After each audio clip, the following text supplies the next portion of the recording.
going into the general election. I believe that it's very important that we look at all the candidates, Republicans, Democrats, Libertarians, Independents, and find out which candidates meet the needs of our community. So today I'm here and happy to introduce you to Jonathan Esteban. He is running as a Libertarian. Jonathan, how are you? I'm doing fine. How are you, sir? Great. Tell my people here on the Independent Black Voters a little bit who you are and what you are running for, and give us a little bit of a broad breath understanding what the Libertarian Party is all about. Okay? Okay. My name is Jonathan Royce Esteban. I am running for Congress. I'm running to represent Nevada's 4th Congressional District. It's one of the largest congressional districts that exist in our nation. It's a sprawling desert region that include many small rural towns. They experience issues in regards to limited telecommunications. They face issues with water. And then we have our dense urban communities. My district, of course, has North Las Vegas, and as well as the rest of northern Clark County. So it's a very large district. And there's a variety of political backgrounds that encompass the voter base. So you have to be aware of your whole community, not just select areas. You have to look at your whole district and ensure that the person that you're voting for, the person who represents you, is someone who represents everybody in their community, who represents the entire district. And this is a very diverse district. So it's very difficult to have someone who represents every notch, every dot in the political spectrum, who vote alongside you on every issue. But you can have someone that at least understands how to be tactical in Congress to meet the issues that Nevadans face. I'm a working class American.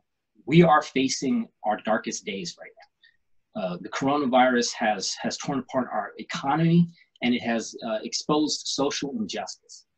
I was an activist before this. That's how I got politically involved. I waited and I listened, and I called my legislatures and I asked them to look into these bills. We tried to demand change, and after so many years of activism, when your voice falls on deaf ears, you have to step up and you have to run yourself. You have to be on the ballot, and you have to put your voice out there. And that's the main reason I'm running. I'm also the youngest person running for Congress, which is also a demographic that is very underrepresented in Congress.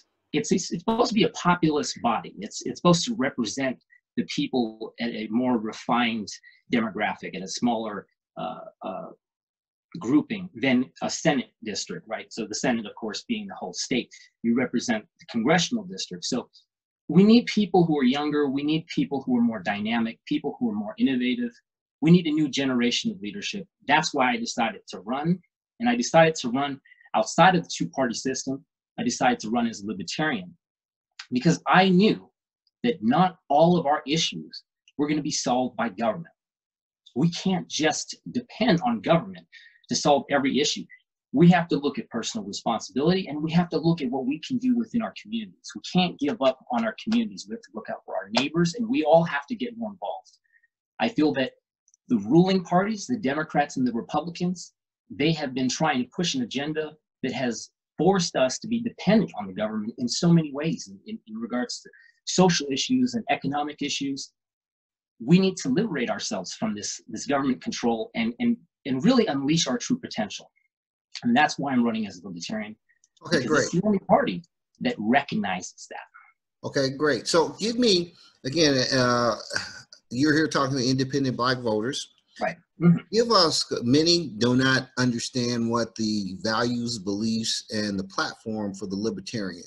So give me a quick overview of what the platform is for the Libertarians and what you think are the key issues that you're running on for your district. Right. So the best way I can break it down is to look at it in two ways. On the social spectrum of it, we are extremely liberal. We believe so long as it does not harm others, you are welcome to do it. It should not be a crime if you consume drugs. Those are victimless crimes. Those are the things that we are against. We are against the laws that imprison or punish people for doing things that we don't see there being any other harm outside of to themselves. On the economic spectrum, we favor free market capitalism. And the reason why is not because we just want to see deregulation. It's not just because we believe tax rates will just, once they plummet, that will just increase our job market. We know that those are policies that the other two parties like to fidge and nudge here and there to try to get an end result where certain numbers will look better under a certain administration. We believe under free market capitalism, everyone has an equal opportunity to participate in the economy. Everyone is not going to be punished for not having the licenses to be a barber. It means you have the opportunity to go out there, get what you need, and care for yourself. It means that you can obtain care. When we talk about free market capitalism in the healthcare industry, we're simply saying that the regulations, the certifications, the limits on imports of cheaper drugs that exist in other countries, those things are what really increase the price of drugs. It's because we've restricted our market.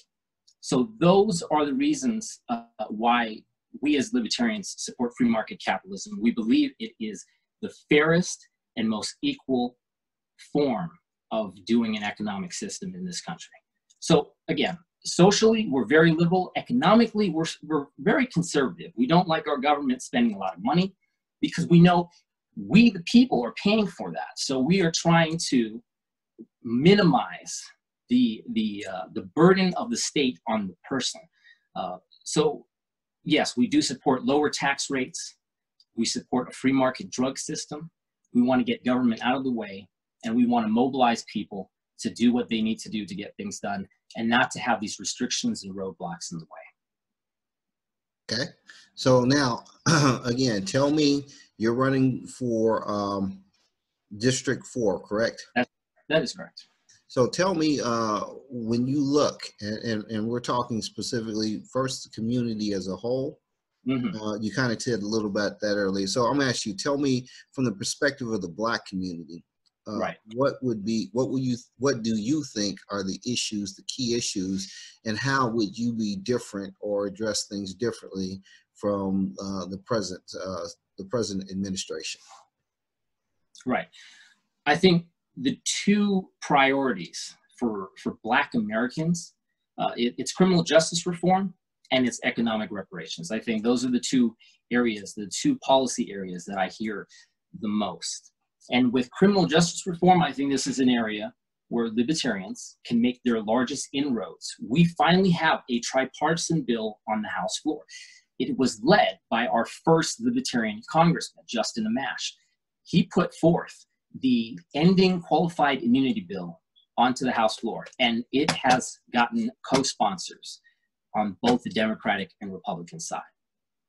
That's what I can bring. This is something that we as libertarians have been discussing for years. Criminal justice reform is something that we are not afraid to roll back because we don't have the hold of special interest in the private prison industry as well as the police unions. We don't have their support. We don't have their money. We're not bound to them. And for years, we've talked about rolling back these injustices that exist in our criminal justice system. And then, of course, we also have to look at the economic reparations side of it, right? There are communities that have been historically damaged. There's a direct effect from hundreds of years ago, the effect from slavery to now and the economic position that they're in. It's just not a fair economy, and there's no way we can get to a free market or even a fair economy, an equal economy.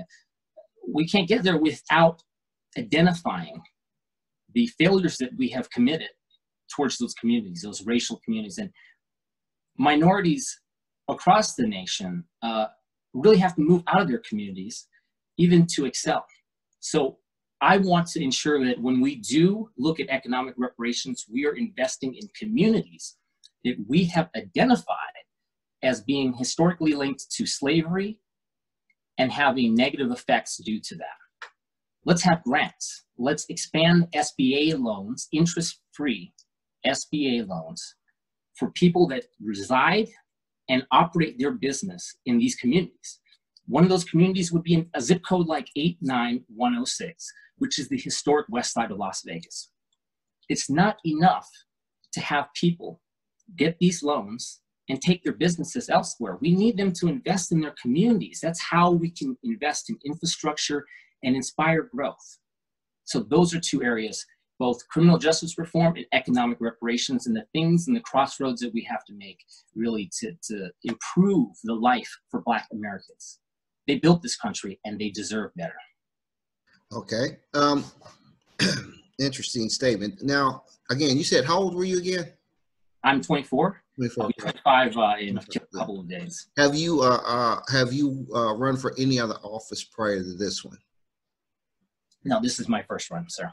Okay, that's a pretty big jump. What made you decide to make such a big jump versus maybe kind of start at a lower rung, kind of learn the systems and go up? Because, and I asked that question because obviously this is a Congress position. Right. And when you're kind of jumping in the fire at 24, there's a question: do you really have the knowledge and the ability to be effective? Because being effective is important. Right. Oh, absolutely. I mean, you know, our Congress members, they do have staff. They have very skilled staff, and I am open to carrying on the staff of our previous or our current office holder. I want to retain that continuity of intellect and experience.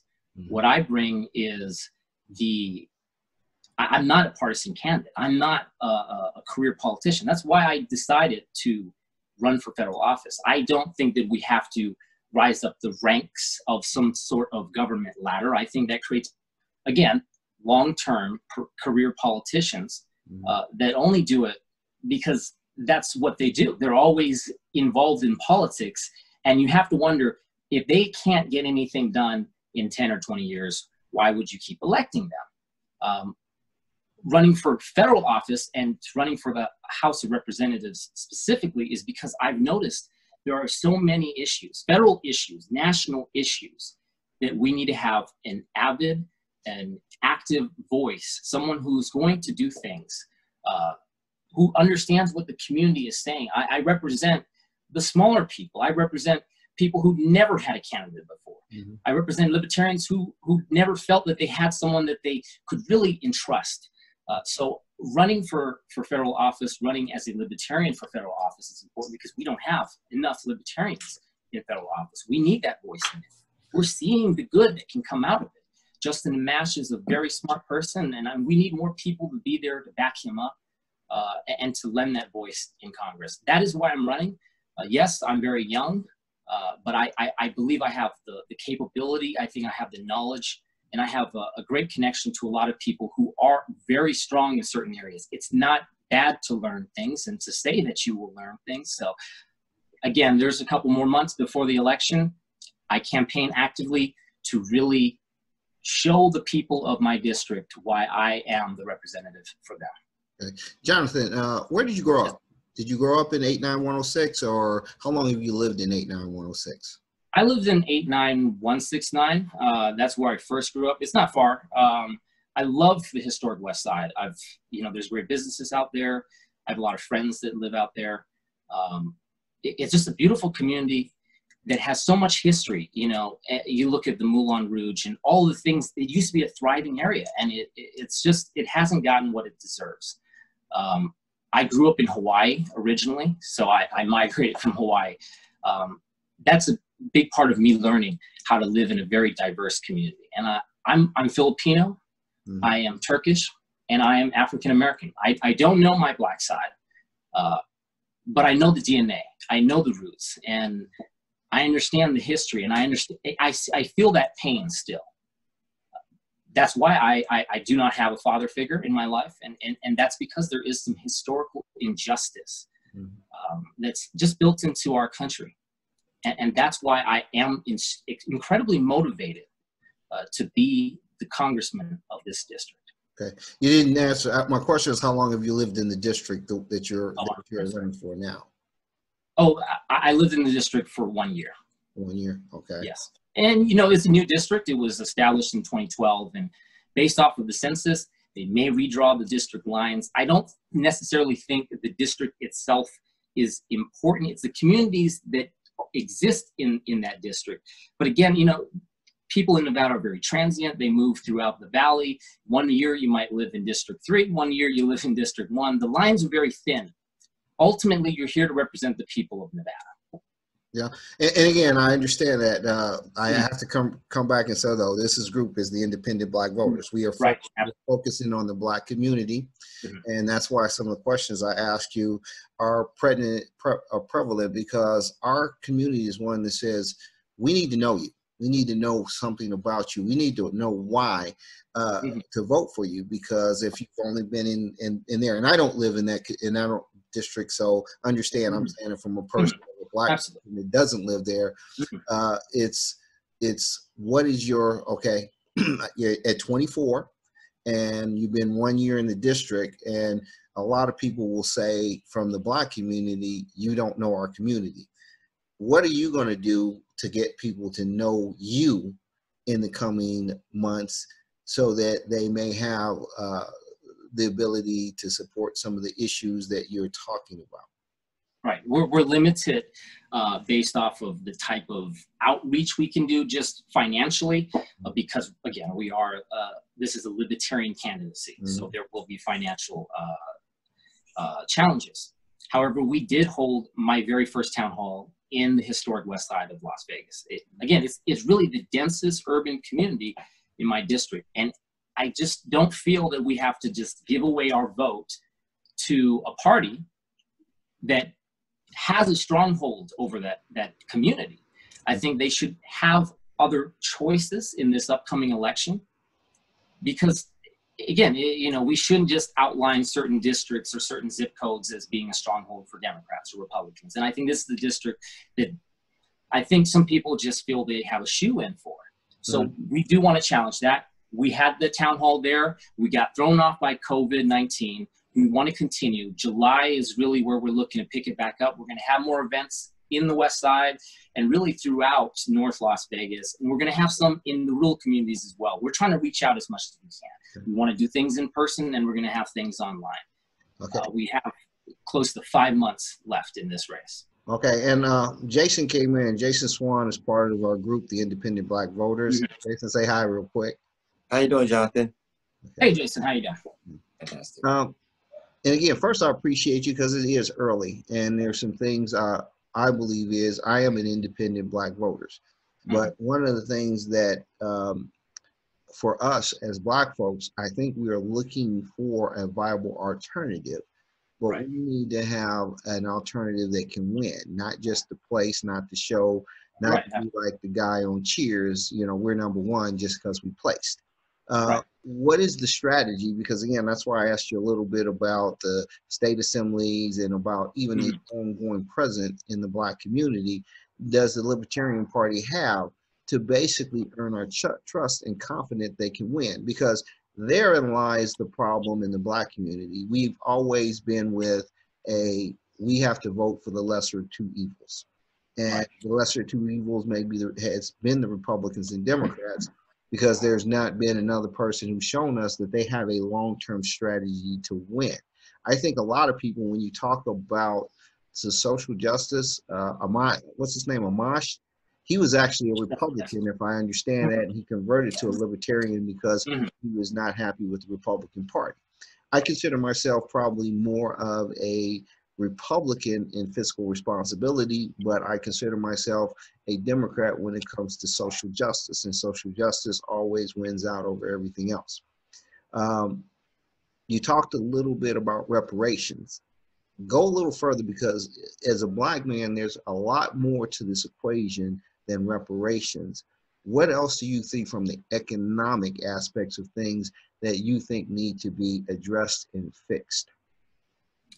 Well, I did mention the reparations for communities in the form of an SBA loan, as well as grants. I think we can use grants to empower nonprofits that specifically looking at the community. And I say that because I am skeptical, and I am going to be very careful that we're not going to create some sort of government system where we identify someone based off of race and then give them a direct cash payment.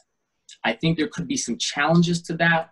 I want to support people by really expanding a judicial system where people who can identify their roots, their historic roots, their familial roots to people who were slaves, and to sue the slave estates, or to sue the state itself, especially the southern states.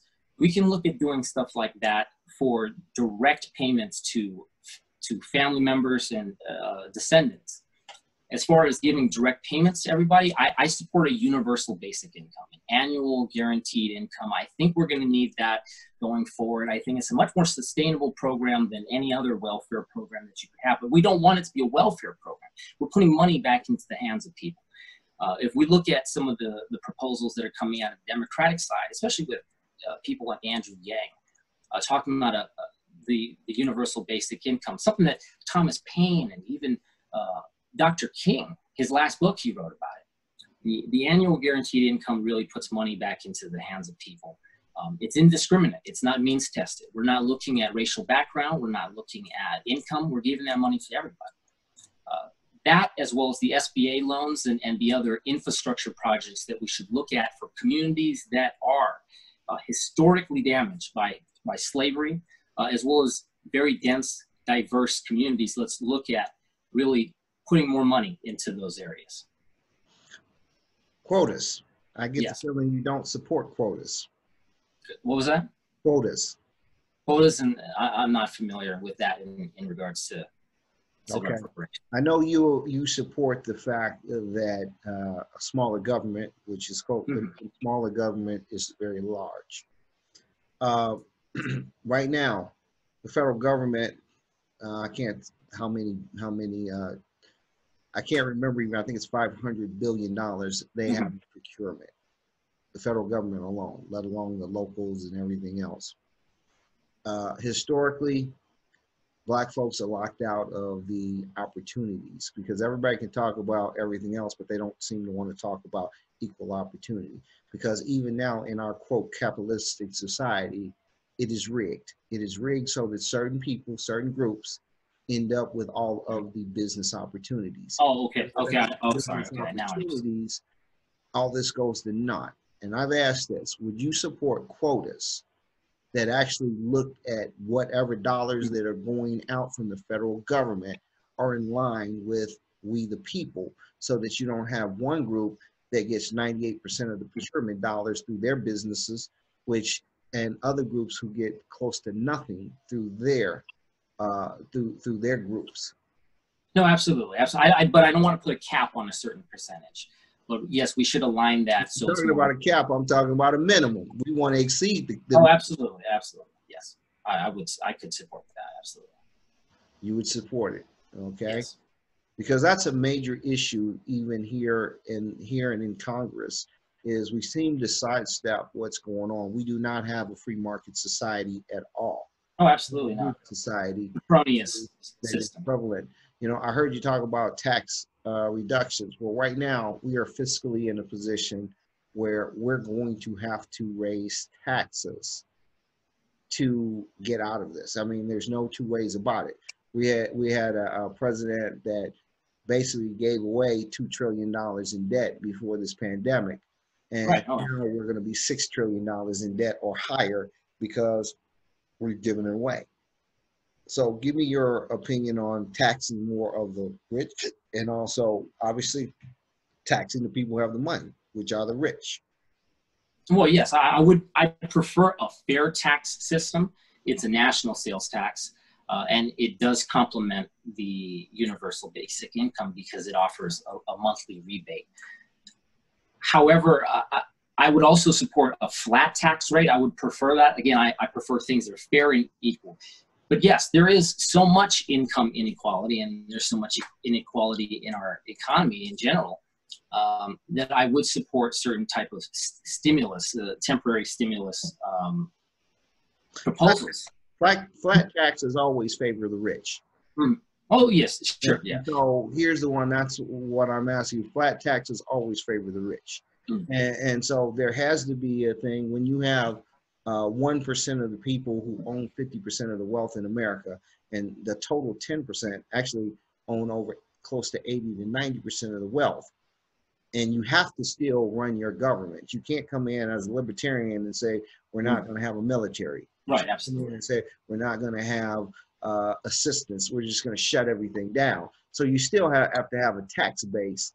And realistically, how are you all going to do that? Because a flat tax is not the answer. And right now, our deficits are over, again, 2 trillion. It's going to be 6 trillion. How do you fix that? Well, we balance it.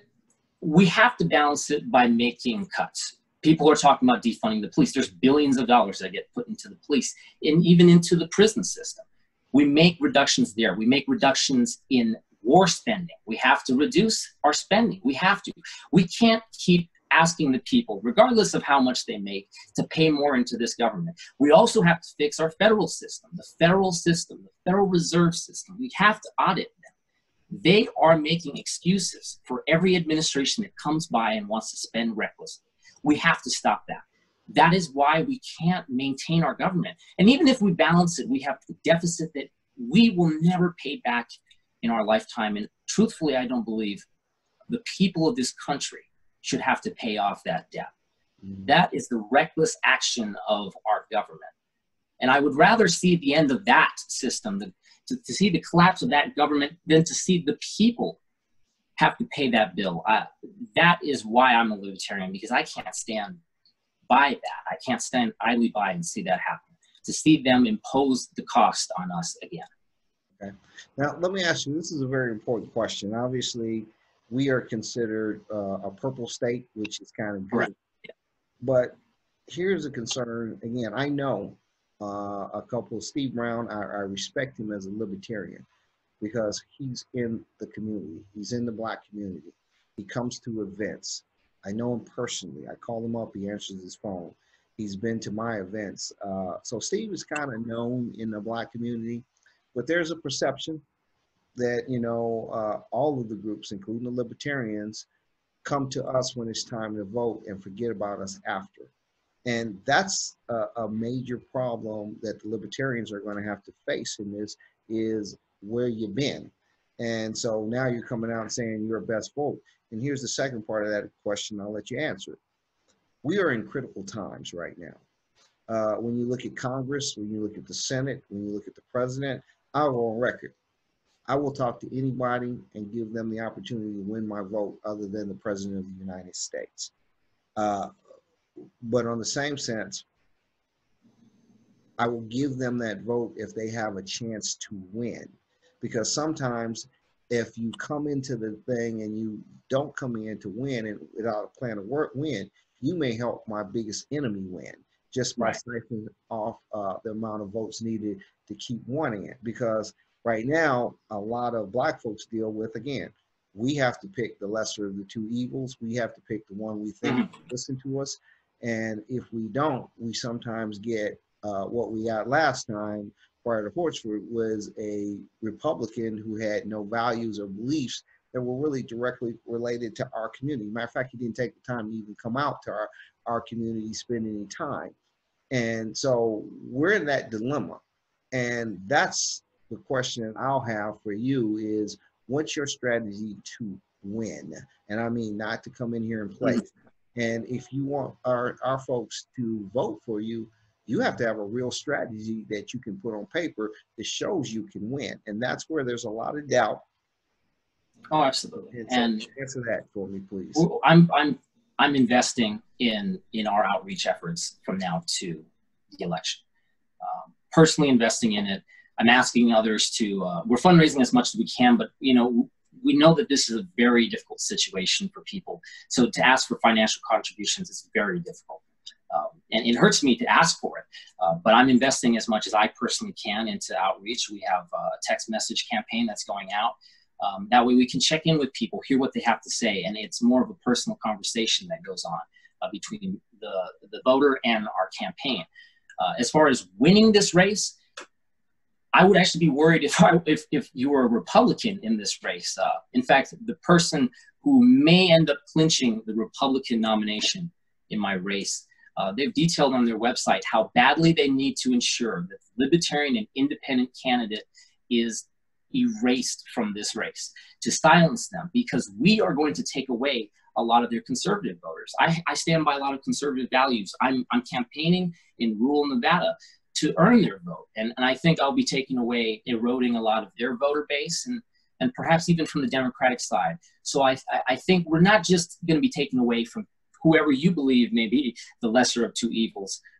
I think we're trying to ensure that we have a fair shot. We are really committed to this race from now to November. We hope people stick with us and offer us a chance to hear what we have to say from now to then. They can visit voteforesteban.com if they want to hear more. I hope that was convincing enough for you, Mr. Harris. I mean, that answers the question. This is just an opinion, and maybe, Jason, you might have one. I believe if the Libertarian Party is serious about getting traction, that you all have to stop just putting people in the race. I think you need to between the day after voting, you all need to look at the areas and see where you have a potential win and put your resources in winning, even if it's one or two locations. Because, you know, like you said, to just say I'm in, I don't have any money, I'm a Libertarian, I'm running, means you're going to lose. If you almost have to start, and that's why I asked, you almost have to start to say, what's our plan for state assembly? What's our plan for any of the areas? And the state assembly is a great one that we can start winning. Instead of trying to put 20 Libertarians in 20 races, maybe we have to pick 3 or 4 races that we think we can win, and then go out to seriously win them. Because when you start winning, people start believing in you. Right. If you're just putting people on there and I don't have any money to win and I don't have a strategy to win, they're not going to take you seriously. And that's the biggest problem I think the Libertarian is. I believe that they are serious to a point on social justice. I have some more questions, and I'm going to invite some more Libertarians to come in because we need to understand the sincerity. And we're not sure, even from the free capitalistic market, that Libertarians understand there's never been a free market, and the more you take constraints in, the less Black people get as far as just fair and equal opportunity. And I use the example of affirmative action. It wasn't perfect, but there were a lot more African Americans working when there was a direct attempt by the government for inclusion, versus now they've stripped away all those opportunities. And part of what you're seeing today is about social injustice, but it is also about income inequality and the opportunity of generational wealth and wealth. Because the truth of the matter is, they have changed the playing field to exclude Black folks. And unless a group is willing to say, yeah, we have to focus on, everybody wants to say, oh, we don't want to talk about race. Race shouldn't matter. That's BS. Race does matter. And it's showing more and more in this issue, because a lot of the people who make the decisions, race matters to them, and they justify Black folks not being in the equation, and therefore those who don't have will take. They all come together. Social injustice will never come without economic opportunities. And while it's great to talk about reparations, I hope they come in my lifetime, but there's got to be more to your platform than just reparations. There need to be detailed plans that are specifically pointed towards helping our community get reparations through opportunities now that are going to work. You talked about the small business loan. There's a problem there. When you create businesses that are 10 million, 20 million, 30 million, and they qualify for SBA loans, and let the banks control the SBA, they're going to give the money to the bigger companies. They don't want to give them to the small businesses. So, you know, just saying it, there needs to be a completely reevaluation of what small business is, instead of doing what they did in the past. And this was under the Obama administration. They increased the size and definition of small business. They actually need to decrease the size of SBA criteria so that it makes it more accessible to smaller businesses. What do you think, Jason? I think you're absolutely right, because yeah, small businesses need more opportunity, being that the opportunity is not there, it's difficult for a small business to grow. So we need people in office that's going to fight for those small businesses and provide opportunities for us to grow in multiple different directions. That's my opinion. Thanks, Brian. No, I absolutely agree with that. That would be part of the expansion and the increase in SBA loans that we would provide. They would be interest free, and we would lower the criteria. The only thing is we would want them to be living and operating in their community. That way, they're not just taking that money and bringing it to another community, perhaps somewhere, for instance, that has a higher income zip code, because then they're not investing in their community. That brings me, what do you know about opportunity zones? Opportunity zones? Mm-hmm. What are we, as far as what, the employment opportunity, or? No, the government has set up parcels of land where they give tax credits, and it's called opportunity zones. I'll ask you to to kind of brush yourself up on those a little bit. We'll have another. Oh, absolutely. Oh, yeah. Opportunity zones. In the next coming one, I'd like to know. Sounds good. On it. Okay. New market tax credits, because there are a lot of different projects that are put together to, quote, help economically distressed businesses, but they tend to be rerouted through white-owned banks, and they're given to white-owned CDC. And when you look at the disbursement of the money, very little gets to Black-owned businesses. So your assignment, and we can talk. All right, sounds good. Is to bring yourself up a little bit on the stuff like that, like as I said, opportunity zones and network and what else, new market tax credits, because you need to know what's going on in the SBA and how it is actually working today. Because everybody can say, I want to do this, that, and the other, but there's, I believe, some specific areas. I think there should be quotas for the SBA. It says this is the amount of not just loans, but dollar amounts they should go. And it should be determined. It should be quotas determined by race, so that those dollars are forced to go to businesses that are owned by other people, and not basically the system is used to do exactly what it's planned to, and that's keep everybody out. When you look at things like NDOT has quotas for 12% set-asides. When you look at the numbers, it sounds good, but we did a study a couple years back, even though the amount of minority participation, and that's why I hate the word minority, was up to 12%, less than 1% of those businesses were Black-owned. Here in Nevada, there was literally one Black-owned female business that qualified for NDOT. Now, the number may have gone up a little bit since then, but we need quotas. We need quotas that are race-based quotas and have some strong determinations of making it a requirement, so that, I think we lost it. Oh. Okay. So that the communities actually do flow. To me, the quickest way to get reparations is to level the playing field. And that's why sometimes I look at the statement of we want less government. I think we need better government. I think we need a government that is truly for the people. I think we need a government that is looking at some of these rules. Don't throw the baby out with the bathwater, but redefine what's going on, because it's a rigged system. So again, I'm going to give you a minute to kind of give us your final spiel on what you think. I'm going to invite you to do another Zoom call in the near future. And I would appreciate that. Okay. Tell everybody who you are, what you're running for, and why they might want to consider you voting for you from the perspective of the independent Black voter. Okay. Right. And for having me, I've been a member of the Independent Black Voter Facebook page for a while. I love the things that I see on there. It's good that you've given people a chance to see things and to interact and to engage. I think that's important, so I really appreciate that. In this race, I will learn a lot. I will develop and grow as a person, and that's important. We want our Congresspeople to also learn and grow and to be receptive and available for people to speak to. And that's what I want to portray in this campaign. And I hope that people offer me the opportunity to speak to them, to meet with them. And we can also talk more at 702-720-5696, or you can visit voteforesteban.com. I have a lot of plans on there. We try to detail them as much as we can, I think looking at some of our challengers in this race, our webpage actually has more detailed plans. So I hope people look at that. We're talking about the economy, healthcare, criminal justice, and foreign relations. There's a lot of things that we didn't even talk about today that we need to discuss someday.